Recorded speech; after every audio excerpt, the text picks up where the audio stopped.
Sports authority of Gujarat ગાંધીનગરના સંચાલન હેઠળ તથા નર્મદા જિલ્લા રમતગમત અધિકારી કચેરી દ્વારા ભાઈઓ તથા બહેનોની એસજીએફઆઈ રાજ્યકક્ષાની શાળાકીય અંડર 14, 17 અને 19 જિમ્નાસ્ટિક સ્પર્ધાઓનો પ્રારંભ નાંદોદના ધારાસભ્ય ડોક્ટર દર્શના દેશમુખના હસ્તે કરવામાં આવ્યો હતો। વિદેશ મંત્રી ડોક્ટર એસ જયશંકરના અનુદાનમાંથી રૂપિયા 2.40 કરોડના ખર્ચે ખેલકૂદ માટે તૈયાર કરાયેલા અદ્યતન જિમ્નાસ્ટિક હોલને કેન્દ્રમાં રાખીને નાંદોદના ધારાસભ્ય ડોક્ટર દર્શના દેશમુખે જણાવ્યું કે અહીં રમતવીરોની ફિટનેસ તથા તેમના પ્રદર્શનને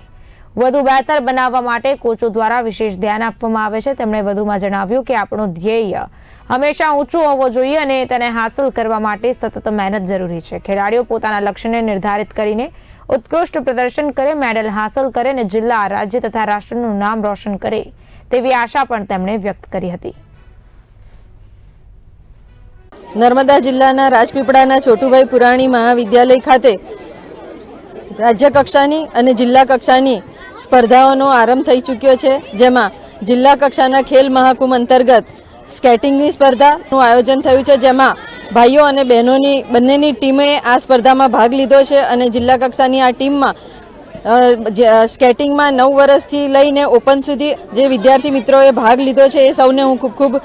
શુભકામનાઓ પાઠવું છું અને તેઓ પોતાનું ખૂબ જ સારી રીતે બેસ્ટ પરફોર્મન્સ આપે એ માટેના એમને શુભકામનાઓ પાઠવું છું। સાથે સાથે રાજ્ય કક્ષાની પણ જિમ્નાસ્ટિકની જે સ્પર્ધા છે એ આ જ પરિસરમાં ચાલી રહી છે કે જેમાં અંડર 14, 17 અને 19ના જિમ્નાસ્ટિકના લગભગ 200 કરતાં વધારે સ્પર્ધકોએ ભાગ લીધો છે અને ગુજરાતના 13 જિલ્લામાંથી આ સ્પર્ધકો અહીંયા નર્મદા જિલ્લામાં આવ્યા છે। ત્યારે એ સર્વે સ્પર્ધકોને પણ પોતાનું સારામાં સારું કૌશલ્ય પોતે બતાવી શકે અને સ્પર્ધામાં જીતીને પોતાના જિલ્લાનું અને ગુજરાત રાજ્યનું નામ રોશન કરી શકે એ માટે સૌને ખૂબ ખૂબ અભિનંદન સાથે શુભકામનાઓ પણ પાઠવું છું।